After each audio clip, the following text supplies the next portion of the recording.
Surgical strike part 2 शुरू और इस बार सरकार ने जमीन की लड़ाई की तैयारी कर ली है। जी हां, इस बार सरकार की नजर जमीन पर है। देश के बड़े शहरों और वीआईपी इलाकों में मौजूद जमीन जायदाद की अब सरकार ने बड़े पैमाने पर जांच शुरू कर दी है। कमर्शियल प्लॉट और हाईवे के पास की जमीनों की भी जांच की जा रही है। अब तक की जांच से पता चला है कि कई बंगले और प्लॉट के वास्तविक मालिक कोई और ही हैं। इस लड़ाई में सरकार का हथियार बनेगा बेनामी ट्रांजैक्शन एक्ट। इसको इसी महीने लागू किया गया है। संवाददाता ओम प्रकाश तिवारी की एक्सक्लूसिव रिपोर्ट।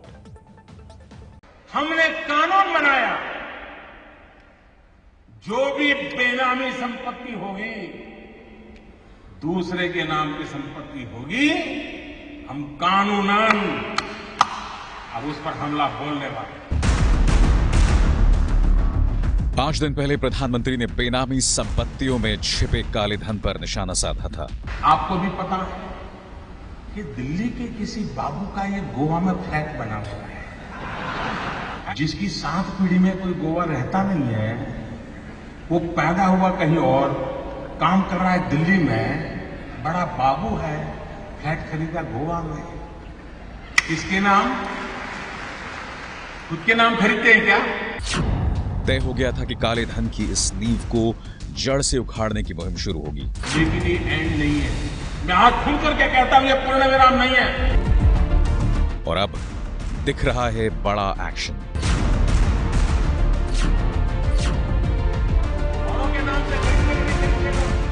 यह देश की राजधानी दिल्ली के पॉश लुटियंस जोन में पृथ्वीराज रोड पर बना बंगला।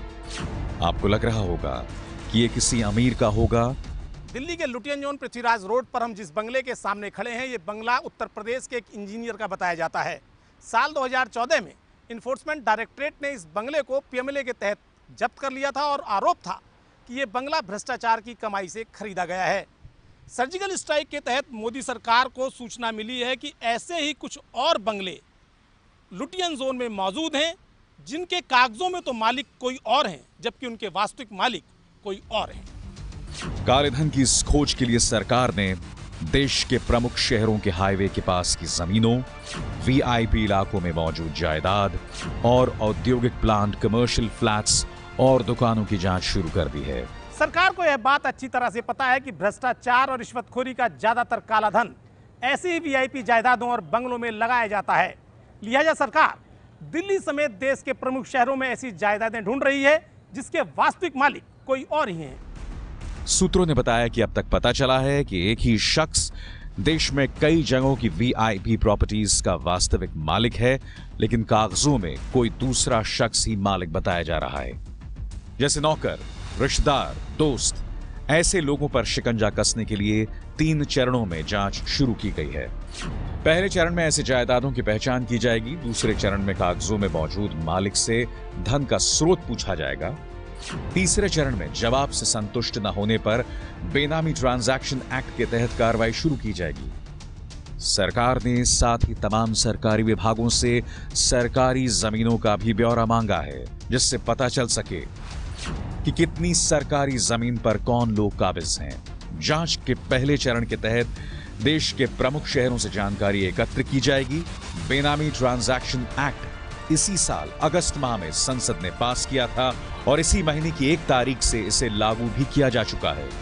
सरकार ने बेनामी प्रॉपर्टी के तहत अपनी जांच शुरू तो कर दी है, लेकिन इसे किसी मुकाम पर पहुंचाना सरकार के लिए लोहे के चने चबाने के बराबर होगा, क्योंकि ऐसी काली जायदाद वाले लोग सत्ता के गलियारों के बेहद करीब होते हैं और उन पर कार्रवाई करना सरकार के लिए आसान नहीं होगा।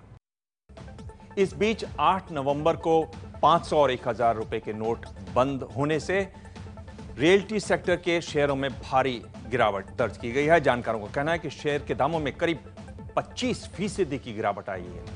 यह भी अनुमान लगाया जा रहा है कि मकानों और प्लॉट्स की कीमतें भी भारी गिरेंगी।